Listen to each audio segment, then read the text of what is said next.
नमस्कार। साक्षात्कार मार्गदर्शन कार्यक्रम में आपका स्वागत है। साक्षात्कार मार्गदर्शन का दूसरा वीडियो आज हम अपलोड कर रहे हैं। इससे पहले एक फेसबुक लाइव सत्र में मैंने साक्षात्कार की तैयारी कैसे करनी चाहिए इस पर एक वीडियो किया था। आज के इस कार्यक्रम में मैं दो बातों पर चर्चा करूंगा। एक, जो साक्षात्कार प्रशिक्षण कार्यक्रम हम चलाने जा रहे हैं उसकी रूपरेखा क्या होगी, आने वाले 10 दिनों में किस तरह के प्रशिक्षण की आप हमसे उम्मीद कर सकते हैं। और आज के सत्र के दूसरे भाग में मैं कुछ सवालों की अप्रोच आपको सिखाऊंगा कि उनका जवाब कैसे देना चाहिए। पहले मैं आने वाले 10 दिनों के लिए ये साक्षात्कार प्रशिक्षण कार्यक्रम कैसे चलेगा उसकी एक संक्षिप्त रूपरेखा आपके सामने रख देता हूं। देखिए, जो हमने तय किया है उसके हिसाब से हम रोज करीब करीब कम से कम एक और कभी कभी 2 वीडियो अपलोड करेंगे। ये वीडियोस आप 3 जगह से एक्सेस कर सकेंगे। उसकी सूचना हम आपको दे देंगे वीडियो कहां से आपको मिलेगा। एक, यूट्यूब के हमारे चैनल अमित इग्नाइटेड माइंड से, वहां ये वीडियो पड़ा होगा। दूसरा, फेसबुक पेज है मेरा, उसमें अमित भारतम के नाम से पेज है, उसका लिंक भी आपको मिल जाएगा, उस पर आप ये वीडियो देख सकेंगे। और तीसरा, अगर आपने हमारा ऐप डाउनलोड किया होगा इग्नाइटेड माइंड्स का, तो वहाँ भी आप उस ऐप पर हर वीडियो का लिंक प्राप्त कर सकेंगे। तो 3 स्रोत होंगे, या तो आप ऐप पे वीडियो देखेंगे या मेरे फेसबुक पेज पर पड़ा होगा वो, या फिर YouTube channel Amit ignited minds पर पड़ा होगा। अमित इग्नाइटेड माइंड्स की स्पेलिंग होगी AMIT, स्पेस होगा IGNITED इग्नाइटेड, फिर स्पेस होगा MINDS। तो ये 3 स्रोत होंगे। जब हम आपके साथ कोई सेमिनार करेंगे जिसमें हम आपको सबको जोड़ेंगे और चाहेंगे कि इंटरेक्टिव क्लास की जाए, जिस दिन इंटरेक्टिव क्लास करेंगे उस दिन हम जूम सेशन करेंगे। जूम सेशन में मान लीजिए करीब 40 लोगों ने अब तक फॉर्म भेजा है संस्थान में। उन 40 लोगों को लेकर कोई कक्षा करनी हो तो आप जूम पर एक उसका ऐप डाउनलोड कर लीजिएगा। मैं आपको जूम की एक आईडी और पासवर्ड भेजूंगा। आप अपने ऐप में जाएंगे, वो आईडी और पासवर्ड उसमें डालेंगे तो आप सीधे मुझसे कनेक्ट हो जाएंगे।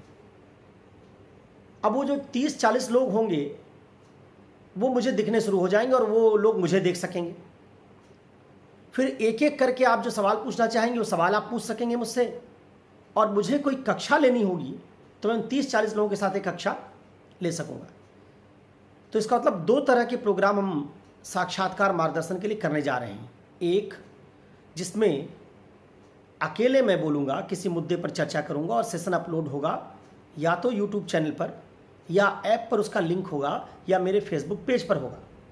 और दूसरा, जब जब हमको कोई कक्षा आयोजित करनी होगी तो कक्षा का आयोजन जूम पर किया जाएगा। उसमें 30-40 लोग जुड़ सकेंगे और वो 40-45 लोग अपने अपने घरों में, मैं जो जूम आईडी और पासवर्ड दूंगा उसमें जब लॉगिन करेंगे तो सीधे मुझे देख सकेंगे। वहाँ हम किसी इश्यू पर कक्षा संचालित कर सकेंगे। ये 3 तरह के स्रोत होंगे आपके लिए साक्षात्कार मार्गदर्शन प्राप्त करने के।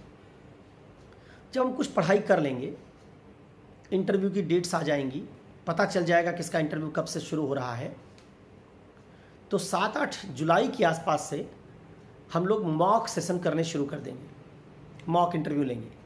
जिनका इंटरव्यू पहले होगा उनका मॉक पहले लेंगे। मॉक भी हम लोग जूम पर लेंगे। कोई मेरा स्टूडेंट है, IAS है, मान लीजिए मध्य प्रदेश में पोस्टेड है, उससे रात में हमने समय ले लिया कि 8 बजे रात में, 7 बजे शाम में वो जूम पर ज्वाइन कर ले, जिसका मॉक होगा वो भी जूम पर आ जाए, अपने घर में अपने कमरे में जहाँ वो रह रहा है स्टूडेंट, वहाँ एक चेयर लगाकर फॉर्मल कपड़े पहनकर बैठ जाए। इधर से एक इंटरव्यू बोर्ड होगा जो बारी बारी से उससे सवाल पूछेगा। उसमें कोई एक शिक्षक होगा, कोई ब्यूरोक्रेट होगा, मैं होऊंगा। इस तरीके से जूम के माध्यम से हम आपसे सवाल पूछेंगे और आप उन सवालों का जवाब देंगे। ये तरीका होगा इंटरव्यू मॉक सेशन कंडक्ट करने का। तो कुल मिला के हमारे साक्षात्कार कार्यक्रम में 2 भाग होंगे, एक पढ़ाई, दूसरा मॉक। पढ़ाई के 2 तरीके हैं, एक मेरे सेशंस और दूसरा कक्षाएं।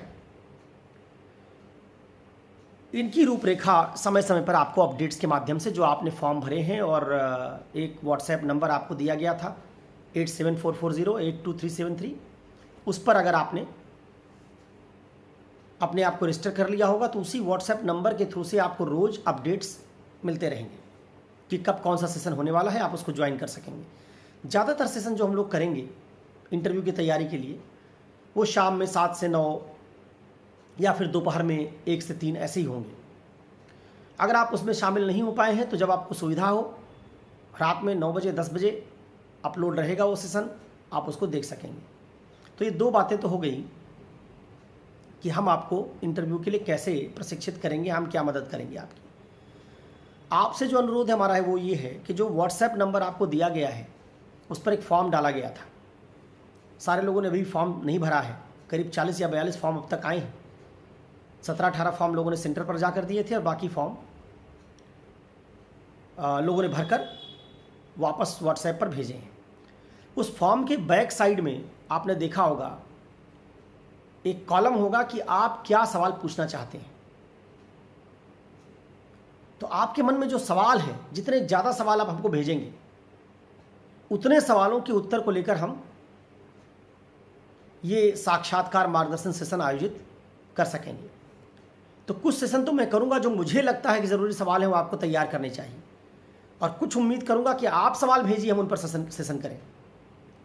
हम जिस चीज़ में आपकी मदद कर सकेंगे, जिन जिन सेशंस में, उसमें डिफेंस सोशल वर्क की कक्षाएं हम करवा देंगे आपकी, फिलॉसफी की कक्षा मैं ले लूँगा, सिक्योरिटी पर लेक्चर आपको मिल जाएंगे, पॉलिटी पर जो महत्वपूर्ण मुद्दे उन पर आपको लेक्चर मिल जाएंगे, स्टैटिक सवाल जो होते हैं जैसे आप पीसीएस क्यों बनना चाहते हैं, आपको पीसीएस क्यों बना दिया जाए, इस तरह के सवालों की तैयारी हम आपकी करवा देंगे। और कुछ जो मुद्दे चर्चा में हैं समसामयिक, उन पर भी हम लोग चर्चा करेंगे। इतनी चीज़ों को आपको हम अपलोड करके प्रोवाइड करेंगे। इसके अलावा कोई आपका व्यक्तिगत सवाल है, आपकी अपने बायोडाटा से है, आपकी अपने डैफ से है, अपने फॉर्म से है, तो आप उसको खुद व्यक्तिगत मैसेज करके पूछ सकते हैं। आप व्हाट्सएप पे मैसेज कर दें या फिर एक नंबर आपको और दे दिया जाएगा, उस नंबर पर आप मैसेज करके सवाल अपना पूछ सकेंगे। इस तरीके से ये चर्चा आयोजित की जाएगी। अब आते हैं आज के सेशन के दूसरे हिस्से पर। आज इस सेशन में जो हम लोग लेने जा रहे हैं, मैं 3-4 सवाल लूँगा और उन 3-4 सवालों का उत्तर सिखाऊंगा। बड़े पॉपुलर सवाल हैं, हर किसी से पूछे जा सकते हैं। जो उत्तर मैं सिखाऊंगा उसमें मेरा लक्ष्य होगा कि आपको उत्तर के बजाय अप्रोच सिखाए जाए। देखिए, उत्तर अप्रोच में अंतर होता है। किसी सवाल का जब मैं उत्तर देता हूं तो मेरा उत्तर एक होगा। अब मान लीजिए 50 लोग मुझसे कक्षा कर रहे हैं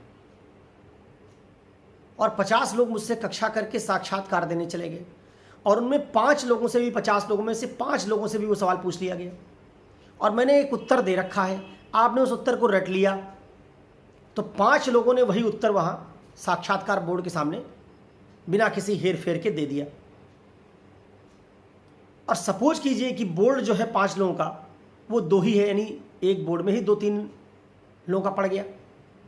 तो जब आप सेम उत्तर देते हैं तो बड़ी आसानी से पता चल जाता है कि आपको किसी ने सिखाया है। इसलिए सीखे सिखाए उत्तरों में कई बार बैक फायर करने की संभावना होती है। अगर इंटरव्यू लेने वाले को पता चल जाए कि उत्तर आपका नहीं बल्कि आप किसी कोचिंग संस्थान से सीख कर आ रहे हैं और 15 लोग 20 लोग वही उत्तर दे रहे हैं, तो आपको बहुत अच्छे अंक नहीं मिलते। तो ध्यान रखिएगा, साक्षात्कार देते समय केवल इस भाव से उत्तर मत दीजिएगा कि केवल उत्तर देना है। दो तरीके से साक्षात्कार होगा। एक, उत्तर दे ही नहीं पाए आप, नहीं दे पाए, खराब है। उत्तर दे भी दिया और तब भी हो सकता है आप असफल हो जाए, साक्षात्कार में आपको ज़्यादा अंक ना मिले, क्योंकि जो उत्तर आप दे रहे हैं वो उत्तर तो दिया आपने, लेकिन उस उत्तर में कोई अंक लाने की क्षमता नहीं है, क्योंकि उत्तर बड़ा एवरेज किस्म का है। तो ये मत गलतफहमी पालिएगा कि साक्षात्कार में केवल उत्तर दे देना पर्याप्त है। उत्तर देना जरूरी है, लेकिन उत्तर देना पर्याप्त नहीं है। पर्याप्त यह है कि आप प्रभावी उत्तर दें जिसमें दूसरों की तुलना में आपको 1 या 2 अंक ज़्यादा मिल सके। तो अब जो 1 या 2 अंक हर उत्तर में आपको ज़्यादा मिलेंगे, ये सामान्य उत्तरों से बात नहीं बनेगी। इसके लिए आपको प्रभावी उत्तर तैयार करने पड़ेंगे, और प्रभावी उत्तर वो होते हैं जिसमें ये पुट हो कि वो उत्तर ईमानदार हैं, उस उत्तर में आपकी बौद्धिक क्षमता का पता चल रहा है। लेकिन अगर किसी एक बोर्ड के सामने आप वही उत्तर दोहरा रहे हैं जो 10 लोग और दोहरा चुके हैं, तो साफ पता चल जाता है कि ना तो आप ईमानदार हैं, ना ये उत्तर आपका है, ना ये आपकी बौद्धिक क्षमता से उत्पन्न हुआ है। तब ऐसे उत्तरों में अंक पाने की संभावना, प्रभावी अंक पाने की संभावना कम हो जाती है।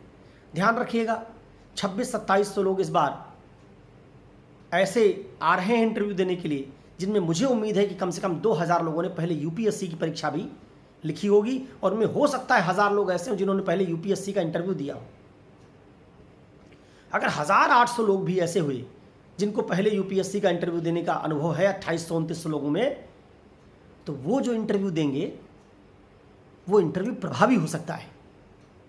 इसलिए आपको भी उनके साथ मुकाबला करने के लिए प्रभावी इंटरव्यू तैयार करना होगा, प्रभावी उत्तर तैयार करना होगा।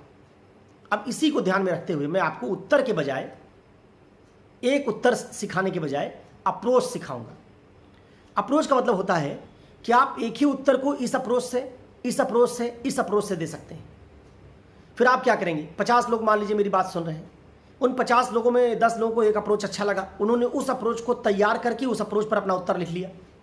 दूसरे 15 लोगों को दूसरा अप्रोच अच्छा लगा, उन्होंने दूसरे अप्रोच को तैयार कर लिया। इससे जिस दिन आप इंटरव्यू देने जाएंगे, आपने अप्रोच सुनकर अपना उत्तर तैयार किया होगा, तो उसमें दोहराव की संभावना बहुत कम होगी। हूबहू मेरी बात दोहराने की संभावना कम होगी। उसमें उदाहरण आपके अपने हो सकते हैं, कुछ हेर फेर होगा, तो वो उतनी कम से कम संभावना इस बात की नहीं रहेगी कि उत्तर बिल्कुल एक जैसे प्रतीत हो।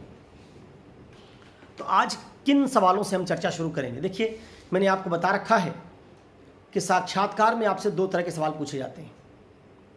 एक वो सवाल जिनको हम स्टैटिक सवाल कहते हैं, दूसरे वो सवाल जिनको हम डायनेमिक सवाल कहते हैं। स्टैटिक सवाल वो होते हैं जो कभी भी किसी से भी पूछे जा सकते हैं। डायनेमिक सवाल वो होते हैं जो अभी के मुद्दे पर संबंधित हैं। इनके अलावा एक तीसरा सवाल भी बनता है। वो सवाल वो होता है जो सिर्फ आपसे पूछा जा सकता है। तो पूरा साक्षात्कार 3 तरह के सवालों के इर्द गिर्द घूमेगा। एक, केवल आपके व्यक्तित्व से संबंधित सवाल, जैसे आपका गांव। अब आपका गांव सबका गांव तो नहीं है, आपका जिला सारे इंटरव्यू देने वालों का जिला तो नहीं है, आपका एकेडमिक बैकग्राउंड, आपका एकेडमिक बैकग्राउंड सबका एकेडमिक बैकग्राउंड तो नहीं है। तो कुछ ऐसे सवाल हो सकते हैं जो व्यक्तिगत हों। वो व्यक्तिगत सवाल हो गए एक। दूसरा, स्टैटिक सवाल, जो सवाल सबसे पूछे जाते हैं और पूछे जा सकते हैं। और तीसरा, समसामयिक मुद्दों और घटनाक्रम से संबंधित सवाल। तो 3 तरह के सवालों की आपको तैयारी करनी है। एक स्टैटिक, दूसरा डायनेमिक मुद्दों पर आधारित, ओपिनियन पर आधारित, और तीसरा अपने व्यक्तिगत डेप्थ से, बायोडाटा से संबंधित बनने वाले सवाल। आज मैं जो चर्चा करूंगा वो स्टैटिक सवालों से करूंगा। क्यों स्टैटिक सवाल से कर रहा हूं? क्योंकि इनका डोमेन सबसे बड़ा है। डोमेन क्यों सबसे बड़ा है? व्यक्तिगत सवाल केवल आपसे पूछे जाएंगे, मुद्दे वाले सवाल, मुद्दे बदलते रहते हैं, डायनेमिक है। लेकिन स्टैटिक सवाल ऐसे हैं जो सबसे कभी भी पूछे जा सकते हैं। इन्हीं स्टैटिक सवालों में, जैसे मैं आपको सैंपल देता हूं 3-4 सवालों का। एक सवाल, आपको पीसीएस क्यों बना दिया जाए, आपको एसडीएम क्यों बना दिया जाए, आप सिविल सेवा में क्यों आना चाहते हैं। ये स्टैटिक किस्म के सवाल है। आप में ऐसे क्या 2 या 3 गुण हैं जिनके कारण हम आपको सिलेक्ट कर लें? अपने व्यक्तित्व की 2 कमजोरियां बताइए। तो इस तरह के सवाल हैं जो करीब करीब, हालांकि व्यक्तित्व सबका अलग अलग होगा, लेकिन सवाल स्टेटिक है, सबसे पूछा जा सकता है। ठीक है, इस तरह के सवाल आपको पहले से प्रिपेयर्ड रखने चाहिए। आइए पहले सवाल से चर्चा करते हैं कि आपको एसडीएम क्यों बना दिया जाए, या आप सिविल सेवा में क्यों आना चाहते हैं। 2 अलग सवाल हैं ये, आपको एसडीएम क्यों बना दिया जाए और आप सिविल सेवा में क्यों आना चाहते हैं। चलिए बातचीत शुरू करते हैं, आप सिविल सेवा में क्यों आना चाहते हैं। अब ये सवाल दिखने में बड़ा आसान सवाल लगता है, लेकिन इसका उत्तर इतना आसान नहीं, सबसे मुश्किल सवालों में से एक है। क्यों मुश्किल है? इसलिए मुश्किल है कि इसका जवाब लगभग लोग एक ही तरह से देते हैं। सब लगभग इस तरह से जवाब देते हैं कि हम समाज की सेवा करना चाहते हैं, हमारे मन में सामाजिक सेवा का भाव है, या हमने बचपन में किसी ब्यूरोक्रेट को देखा था, उससे प्रभावित हुए, इसलिए इसमें आना चाहते हैं।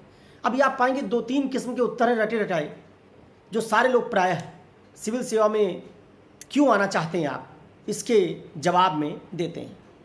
मैं आपको इस सवाल के कुछ नए अप्रोचेस से परिचित कराने जा रहा हूं, जिनसे आप इसी सवाल के कुछ नए तरीके के उत्तर तैयार कर सकेंगे। जैसे पहला अप्रोच, ये अप्रोच है सामाजिक मनोविज्ञान के आधार पर बनाया गया उत्तर को लेकर। अब सामाजिक मनोविज्ञान क्या है? सामाजिक मनोविज्ञान का मतलब होता है पूरे समाज की सोच। जैसे पहले समझ लीजिए, ये जो मैं बताने जा रहा हूं समझाने के लिए बता रहा हूं, उत्तर आप इतना लंबा नहीं दे पाएंगे, उत्तर छोटा होगा, उत्तर बाद में निकालूंगा मैं, पहले अप्रोच समझा रहा हूं आपको। देखिए, जीवन में हम जो कुछ दिखते हैं और जैसे होते हैं,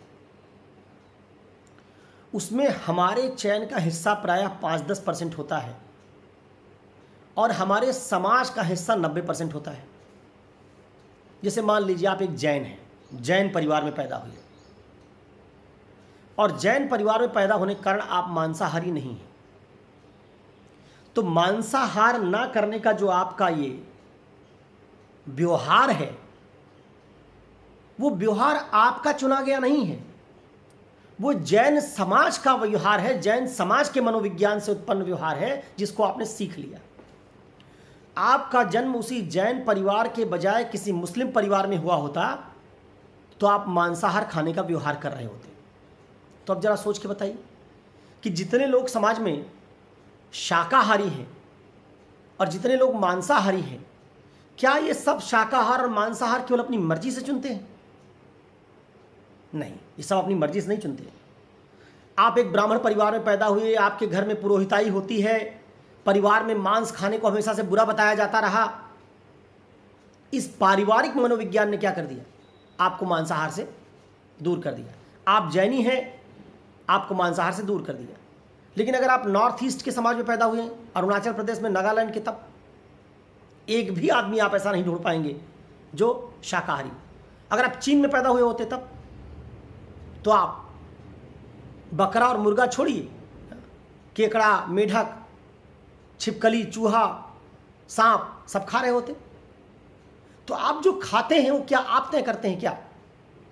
आप चीन में पैदा होंगे तो अलग खाएंगे, नागालैंड अरुणाचल में पैदा होंगे तो अलग खाएंगे, भारत में राजस्थान के जैनी समाज में पैदा होंगे अलग खाएंगे, बंगाल में पैदा होंगे अलग खाएंगे, मिथिला में पैदा होंगे, ब्राह्मण है मिथिला के, फिर भी मछली खाएंगे, अलग खाएंगे। तो आप जो कुछ खाते पीते हैं उसमें आपका चयन नहीं है, ये आपके समाज का चयन है। इसको सामाजिक मनोविज्ञान कहते हैं। जैसे मान लीजिए बलिया, गाजीपुर से आने वाली कोई स्त्री, अब वो जैसे कपड़े पहनती है, वो कपड़े उसकी अपनी चॉइस है क्या? अगर उसी स्त्री का जन्म दिल्ली के डिफेंस कॉलोनी में हुआ होता तो उसका परिधान अलग होता। उसका जन्म अगर ग्रेटर कैलाश के किसी पास इलाके में हुआ होता दिल्ली में, उसका परिधान अलग होता। अगर यही युवती जो आज बलिया में है, ये बोस्टन में पैदा हुई होती अमेरिका में, उसका परिधान अलग होता। तो जो परिधान आप पहनते ना, वो भी आपकी चॉइस नहीं, आपके समाज का परिधान है। तो जो कुछ आप पहनते हैं, जैसा आप खाते हैं, जैसे आप अपनी रुचियों को विकसित करते हैं, इनके पीछे प्रायः जो चयन है वो आपके नहीं बल्कि आपके समाजों के हैं। आपका समाज बदल दिया जाए तो आपके चयन का दायरा बदल जाएगा। अब ये बात अगर आप समझ गए तो इसका मतलब है कि जो कुछ हम बनना भी चाहते हैं जीवन में, अपने कैरियर ऑप्शन को लेके, उसमें भी सामाजिक मनोविज्ञान का रोल होगा। अगर आपका जन्म हिंदी हार्टलैंड में हुआ है, जहां सिविल सेवाएं सबसे ज्यादा प्रतिष्ठित सेवा मानी जाती है, तो तय है कि आपके मन में जिस सबसे बड़ी कैरियर के सम्मानजनक आकांक्षा का जन्म हुआ होगा वो सिविल सेवा होगी। जैसे आपने समाज के प्रभाव से अपना खाना पीना पहनावा तय किया, वैसे ही समाज के प्रभाव से आप अपना कैरियर भी चुनते हैं। जैसे समाज के प्रभाव में आपने तय कर रखा कि क्या अच्छा है क्या बुरा है, क्या ज़्यादा अच्छा है क्या कम अच्छा है, क्या कम बुरा है क्या ज़्यादा बुरा है। जैसे आपने मान लिया तय कर रखा है, किसी ने तय कर रखा कि शाकाहार सबसे अच्छा है, फिर कहा कि मांसाहार उसके नीचे आता है। मांसाहार में भी बकरे का मांस ठीक है लेकिन गाय का मांस ठीक नहीं है, सूअर का मांस और खराब है, सांप का मांस बिल्कुल ठीक नहीं है। क्या कर रखा आपने? खाने में एक हायरार्की बना रखी। वैसे कई बार समाज ने हायरार्की बना रखी होती है कि आईएएस की नौकरी सबसे अच्छी, पीसीएस की नौकरी उसके बाद, डिग्री कॉलेज में यूनिवर्सिटी में लेक्चरर की नौकरी उसके बाद, और इस तरीके से एक हायरार्की होती है। खाने पीने की हायरार्की की तरह, श्रेणी क्रम की तरह हमारे चयन की भी हायरार्की होती है, जो हमारे द्वारा तय की गई नहीं है, वो समाज के द्वारा बनाई गई। तो जैसे मैं अपने पहनावे का, अपने खान पान का, अपने व्रत त्योहारों का खुद चयन नहीं करता, मैं दिवाली मनाऊंगा कि ईद मनाऊंगा ये मैं खुद तय नहीं करता, ये मेरा समाज तय करता है। मैं स्त्री हूं तो कैसे पहनूंगी कपड़े, ये मैंने तय नहीं किए, समाज ने तय किए। ठीक वैसे हम क्या बनेंगे, उसमें जो हमारी अपनी इच्छा है, उस इच्छा के पीछे भी सामाजिक मनोविज्ञान काम करता है। अब ये बात अगर आप समझ गए होंगे तो इसका मतलब आपसे कोई पूछे कि आप सिविल सेवा में क्यों जाना चाहते हैं, तो आप सवाल का जवाब देंगे कि सर प्रायः व्यक्ति के चयन के पीछे उसके समाज के मनोविज्ञान का एक बहुत बड़ा रोल होता है। ये खाने पीने से लेकर पहनने ओढ़ने, त्योहार व्रत तक और अपने कैरियर ऑप्शन को चुनने तक जाता है। जैसे सर हमारे ही देश में नागालैंड और अरुणाचल प्रदेश में रहने वाले लोगों का पहनावा खान पान अलग है और उत्तर प्रदेश में रहने वालों का पहनावा खान पान अलग है, और ये अलगाव का कारण इनके समाज का अलगाव है, व्यक्ति का अपना चयन नहीं। ठीक वैसे ही सर हमारे समाजों में समाज ही तय करता है कि सबसे बेहतर नौकरी क्या है, और जब इन समाजों में परवरिश हमारी की जाती है तो वही सबसे बेहतर नौकरी का नोशन हमारे मनोविज्ञान में भी शामिल हो जाता है। परिणाम स्वरूप हमारी आकांक्षा बनती है कि अगर समाज सिविल सेवा को सबसे बेहतर नौकरी मानता है तो हमको बड़े होकर सिविल सेवक बनना चाहिए। तो प्रायः सर हम सिविल सेवा में इसलिए जाना चाहते हैं क्योंकि हमारा समाज सिविल सेवा को सबसे बेहतरीन नौकरी मानता है, सबसे बेहतरीन कैरियर ऑप्शन मानता है, और उसी समाज का हिस्सा होने के कारण हमारा मनोविज्ञान भी अपने समाज से प्रभावित है। इसलिए सर मैं सिविल सेवा में जाना चाहता हूं क्योंकि बचपन से ही मैंने जिस समाज में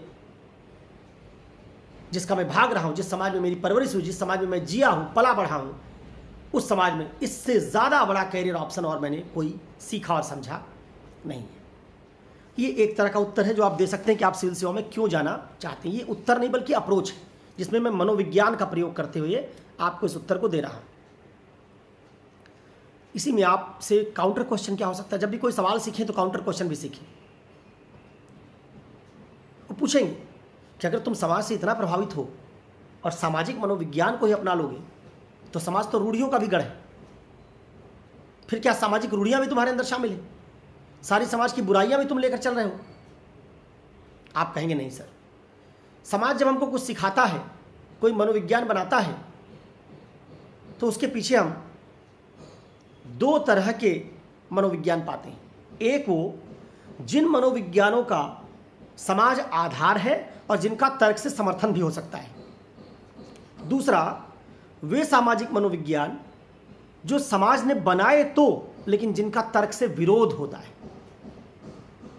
अब समाज ने अगर हमको सिखाया कि सिविल सेवा सबसे ज़्यादा बड़ी व्यापक सेवा है, सबसे बेहतरीन सेवा है, और मैंने तर्क का इस पर प्रयोग किया कि क्या वाकई सिविल सेवा सबसे बेहतर सेवा है, तो मैंने पाया कि तर्क से इसका समर्थन हो सकता है कि हाँ, सिविल सेवा सबसे बेहतर सेवा है।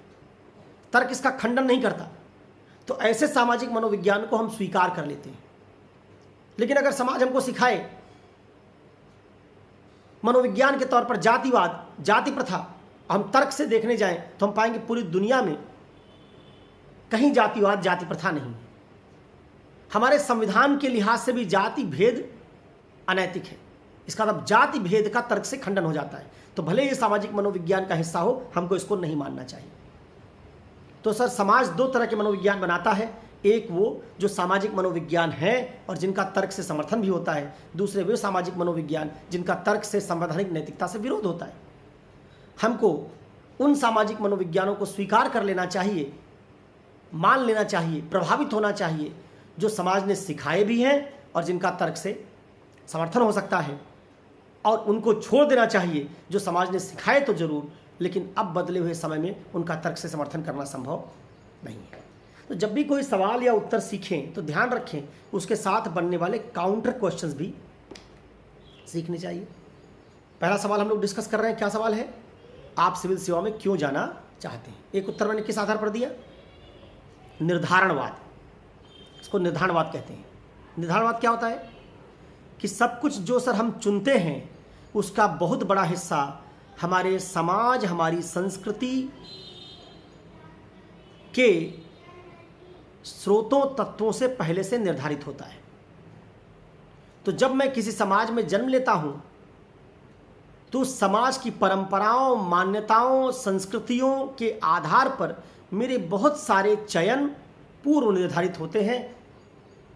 सर, सिविल सेवा में जाना भी इसी सामाजिक मनोविज्ञान से निर्धारित हुआ है। चूंकि हम जिस समाज के हिस्से हैं, भाग हैं, वहाँ पर इस सेवा को सबसे बेहतर सेवा माना जाता है, और बचपन से इसी समाज में भी परवरिश होने के कारण मेरे मन में भी इसी बेहतर सेवा में जाने का आकर्षण पैदा हुआ, इसलिए मैं सिविल सेवा में आना चाहता हूँ। दूसरा उत्तर आप इसका कैसे दे सकते हैं? दूसरा उत्तर आप दे सकते हैं कि सर, व्यक्ति के तौर पर मैं पाता हूं कि दो ही चीजें हैं जिसके लिए हम जी सकते हैं। एक व्यक्तिगत आनंद, दूसरा सामाजिक आनंद। हम इंसान के तौर पर चाहते हैं कि दुनिया में आनंद की मात्रा बढ़े, सब सुखी हो, सर्वे भवन्तु सुखिनः। दूसरा, मैं भी सुखी हूं। अब सर, जब मैं इस फिलॉसफी, इस दर्शन के आधार पर देखता हूं कि मुझ में या मुझे ऐसा कौन सा कैरियर ऑप्शन चुन लेना चाहिए जिससे मैं भी सुखी हो सकता हूं और दूसरे भी सुखी हो सकते हैं, तो सर इसमें सिविल सेवा टॉप पर आती है। सेवा का सर आदर्श ही है पीड़ा दूर करना। सेवा का मतलब ही पीड़ा हरना। जब आपकी किसी की सेवा करते हैं तो किस लिए करते हैं? वो आदमी जरूर पीड़ा में होगा, और सेवा करने से क्या होगा? उसकी पीड़ा दूर हो जाएगी। पीड़ा दूर होने से क्या होगा? उसके जीवन में आनंद आएगा। तो आप कहेंगे कि सर, सिविल सेवा का मकसद ही है वंचित लोगों के जीवन में मौजूद पीड़ा को दूर करना। इसका मतलब जब मैं इस सेवा में आऊंगा तो इस सेवा के माध्यम से सर्वे भवन्तु सुखिनः, सबको सुखी बनाने के आदर्श को हासिल कर सकूंगा। इसलिए जो जीवन का लक्ष्य मैंने सब दो बताया, अपने लिए आनंद तलाशना और समाज के लिए आनंद की मात्रा में बढ़ोतरी करना, उसमें से सामाजिक आनंद को बढ़ाने में सिविल सेवा सहायक है। ये वंचित लोगों के, जिनके पास अनाज नहीं है, खाना नहीं है, कपड़ा नहीं है, शिक्षा नहीं है, उन्हीं चीज़ों, बुनियादी चीज़ों का वितरण करके इन चीज़ों के ना होने, इनके अभाव के कारण पैदा होने वाले कष्ट को दूर करती है। इसलिए सिविल सेवा सामाजिक आनंद को बढ़ाने के लिए बनाई गई। अब सर, इसके साथ साथ जब मैं पाता हूं कि सेवा में जो व्यक्ति इसमें आता है उसको व्यक्तिगत जो उसकी भौतिक ज़रूरतें वही पूरी होती हैं। आपको नौकरी किया तो शुरुआती वर्ष में या बाद में घर मिल जाता है। आपको आने जाने के लिए कोई वाहन मिल जाता है। आपको प्रदेश की नौकरियों में लगभग सबसे श्रेष्ठ सैलरी मिल जाती है। तो सर मेरी ज़रूरतें, भौतिक ज़रूरतें भी तो पूरी हो गई। जिन भौतिक ज़रूरतों की पूर्ति से मेरे जीवन में सुख आएगा। तो ये सेवा मुझे भी एक अच्छी हैंडसम सैलरी देकर, घर देकर, गाड़ी देकर, प्रतिष्ठा देकर मेरे जीवन में भी सुख दे रही है, आनंद बढ़ा रही है और मुझे सामाजिक सुख को बढ़ाने में भी मदद कर रही है। तो ऐसी सेवा सर जो व्यक्तिगत आनंद और सामाजिक आनंद दोनों को पूरा कर सके, वो मुझे लगता है केवल सिविल सेवा है। बाकी नौकरियों में सर हम या तो कुछ बहुत थोड़े लोगों के जीवन में आनंद ले आ सकते हैं या फिर केवल अपने जीवन में आनंद ले आ पाते हैं।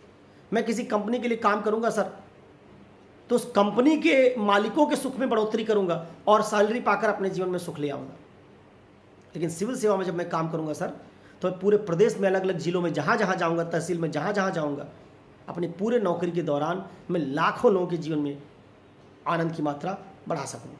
इसलिए सर मैं मानता हूँ कि सिविल सेवा सर्वे संतु निरामया सर्वे भवन्तु सुखिनः, इस आदर्श को पूरा करने वाली सेवा है। इसलिए सर मैं इस सेवा में आना चाहता हूँ। ये जो दूसरा उत्तर है, ये बहुत ना तो व्यवहारिक है ना बहुत आदर्शवादी है। बहुत व्यवहारिक होता तो आप कहते पद प्रतिष्ठा के लिए सर आना चाहते हैं। ये बहुत व्यवहारिक हो गया। ये बात दिखाती कि आप में पद की लालसा है। इसमें वो बात नहीं कही है कि एकदम व्यवहारिक बता के केवल पद प्रतिष्ठा के लिए आने की बात कह दीजिए। और साथ में इस उत्तर में बहुत आदर्शवाद भी नहीं, केवल समाज के लिए काम करना चाहते हैं। दोनों का मिक्सचर है, गोल्डन मिक्सचर है, मध्यम मार्ग है कि सर सेवा ही बनाई गई है इसलिए कि लोगों के जीवन में उनका कल्याण हो, भला हो, और साथ में इससे मेरा भी भला हो रहा है। तो व्यवहारिक पक्ष है कि मेरा भला हो रहा है, अच्छी सैलरी मिल रही है और व्यक्ति के तौर पर मैं अच्छी सैलरी चाहता हूं, और साथ में मेरे काम से दूसरों का भला हो रहा है। इससे बेहतर और कोई चीज नहीं हो सकती। तो दूसरा उत्तर इसके आधार पर। तीसरा उत्तर है न्याय की संकल्पना के आधार पर, जस्टिस, इंस्टेंट जस्टिस। आप कहेंगे कि सर मेरे पास, जब मैं व्यक्ति के तौर पर बहुत सारे कैरियर्स को देखता हूं तो पाता हूं कि बाकी सारी नौकरियां, जितनी भी नौकरियां हैं, वो सब नौकरी है। यानी उसको करते हुए आप अपना परिवार चलाएंगे, भरण पोषण करेंगे और हो सकता है समाज को भी बदले में कुछ दे रहे हो। लेकिन सर मैं सिविल सेवा को जब कंपेयर करता हूं इन नौकरियों के साथ, तो पाता हूं सिविल सेवा असल में व्यक्ति के तौर पर मुझे तो जो देना है, जो दूसरी नौकरियां देंगी उतना तो मुझे देगी ही देगी। साथ में ये दुनिया में सबसे बड़े आदर्श न्याय का साधन है। आप कहेंगे सर प्रायः एसडीएम के पास जमीन के विवाद को लेके, तमाम तरह के विवादों को लेके लोग आते हैं। बीएसए के पास स्कूल चला रहा है वो, जहां मिड डे मील बांटी जा रही है। अब ये मिड डे मील क्यों बांटी जा रही है सर? ये आर्थिक सामाजिक न्याय के लिए बांटी जा रही है, बच्चों के पोषण के लिए बांटी जा रही है। शिक्षा हम क्यों बांट रहे हैं? जिससे शिक्षित होकर सरकारी शिक्षा प्राप्त करके, मुफ्त शिक्षा प्राप्त करके बच्चे जिनके माता पिता सैकड़ों साल से वंचित रहे, वो इस वंचना की बेड़ी से बाहर निकल जाए और हम सामाजिक न्याय के संवैधानिक लक्ष्य को हासिल कर सकें। तो सर मुझे लगता है कि दुनिया में न्याय सबसे बड़ा आदर्श है, वैश्विक आदर्श है। इससे बड़ा और कोई आदर्श नहीं। पूरी सिविल सेवा सर इसी न्याय की डिलीवरी करती है। अगर मैं बीएसए बन जाऊंगा तो पोषण, शिक्षा को अच्छा करके न्याय बांटूंगा। एसडीएम बन जाऊंगा, लोगों के मुकदमे सॉल्व करके न्याय बांटूंगा। जो व्यक्ति पीड़ित होगा उसको न्याय देके न्याय बांटूंगा। इसी तरीके से मैं अगर डीएसओ बन जाऊंगा तो मैं खाद्यान्न वितरण करके न्याय बांटूंगा। तो सर पूरी सेवा असल में न्याय के वितरण की सेवा है। अब मैं जब सोचता हूं कि अगर मुझे किसी नौकरी में यह अवसर मिले कि मैं जो सबसे बड़ा वैश्विक आदर्श है उस वैश्विक आदर्श में अपनी भागीदारी कर सकूं और साथ में नौकरी कर सकूं, तो सर मुझे लगता है कि सिविल सेवा इस कैटेगरी में फिट होती है। ये न्याय देने का, न्याय के वितरण का साधन है और साथ में नौकरी है। इसलिए सर मुझे लगता है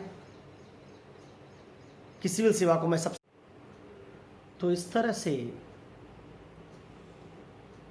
कई अप्रोचेज हैं जिनसे आप ये उत्तर दे सकते हैं।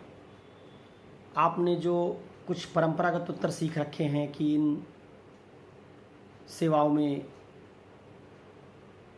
इसलिए जाना चाहते हैं क्योंकि इनमें समाज के प्रति दायित्वों के निर्वहन का एक पक्ष शामिल है, ये सबसे प्रतिष्ठापरक नौकरी है, या फिर कि आपने बचपन में किसी ब्यूरोक्रेट को देखा था, उससे बहुत प्रभावित हुए, या फिर कि मेरे परिवार में ब्यूरोक्रेसी में लोग रहे हैं, उससे मुझे प्रेरणा मिली। इस तरह के जो बाकी उत्तर हैं उनको भी अगर आप चाहें तो दे सकते हैं। मैंने आपको कुछ नए उत्तर आप कैसे दे सकेंगे इसकी एक रूपरेखा सिखाई और समझाई है। तो आपको इस तरह की अप्रोच से, ये मैंने 3 अप्रोच बताए, इस उत्तर के कई अप्रोच हो सकते हैं और भी कई अप्रोच हो सकते हैं। जैसे पूरे सिविल सेवा की जो नैतिकता है, उस नैतिकता का हवाला देकर आप बता सकते हैं कि आप क्यों सिविल सेवा में जाना चाहते हैं, किस लिए बनाई गई है, उसका जो पूरा एथिकल ढांचा है ना। अगर आप स्त्री हैं, अगर आप दलित हैं, तो सवाल का उत्तर डिफरेंट तरीके से दे सकते हैं। जैसे आप दे सकते हैं कि सर मैं दलित हूं, मैं स्त्री हूं और मेरा जन्म सिर्फ आज से 200 साल पहले अगर हुआ होता, और मान लीजिए सर कि तब भी अगर सिविल सेवा की नौकरी रही होती, तो मैं आज इस परीक्षा कक्ष में बैठकर इंटरव्यू ना दे रहा होता। आज मैं इस परीक्षा कक्ष में बैठकर इसलिए इंटरव्यू दे रहा हूं क्योंकि समानता, न्याय, स्वतंत्रता, लोकतंत्र जैसे कुछ मूल्य हैं जिन्होंने हजारों साल से बेड़ियों में जकड़े हुए एक बड़े वर्ग को शोषण और बेड़ियों को काटकर आज सिविल सेवा का इंटरव्यू देने तक ये पहुंचा दिया। तो सर जो मेरी बेड़ियां कटी और जिनसे आज मैं आजाद होकर यहां इंटरव्यू दे पा रहा हूं, वही बेड़ियां समाज के बहुत सारे लोगों के ऊपर अभी भी जकड़ी हुई हैं। कुछ लोग गरीबी में जकड़े हुए हैं, गरीबी की बेड़ियों में, कुछ अभी अशिक्षा की बेड़ियों में जकड़े हुए हैं। तो मेरा दायित्व बनता है कि जिन नैतिक आदर्शों के कारण मेरी बेड़ियां कटी और मुझे लाभ हुआ, अगर उन्हीं बेड़ियों को काटने के किसी उपागम में, किसी साधन में मैं शामिल हो सकूं और कुछ और लोगों की बेड़ियां काट सकूं, तो मुझे जरूर ऐसा करना चाहिए। सर सिविल सेवा एक ऐसी नौकरी है जो मुझे मौका देती है कि जो पीड़ा समाज के बहुत सारे वर्गों को आज झेलनी पड़ रही है, उस पीड़ा से मैं उनको निजात दिलवा सकता हूं। इसलिए सर मैं इस नौकरी में जाना चाहता हूं क्योंकि मेरी आप बीती है, उसको मैं समझ सकता हूं। इससे मैं उनको उसी पीड़ा से, ना उनको पीड़ा हो, उससे मुक्त करवाने के लिए इस नौकरी में जाना चाहता हूं। तो ये कुछ ऑल्टरनेटिव अप्रोचेस और भी हैं, ऐसे कई अप्रोचेस हैं। आपको इन अप्रोचेस पर अपना उत्तर तैयार करना चाहिए। तो पहला सेशन हमने आज का लिया कि आप सिविल सेवा में क्यों जाना चाहते हैं। अगर आपसे सवाल पूछा जाए तो आप ये उत्तर देंगे। आपको एसडीएम क्यों बना दिया जाए, एक दूसरा सवाल है, इसका उत्तर फिर मैं अभी कुछ देर में आपको दूंगा।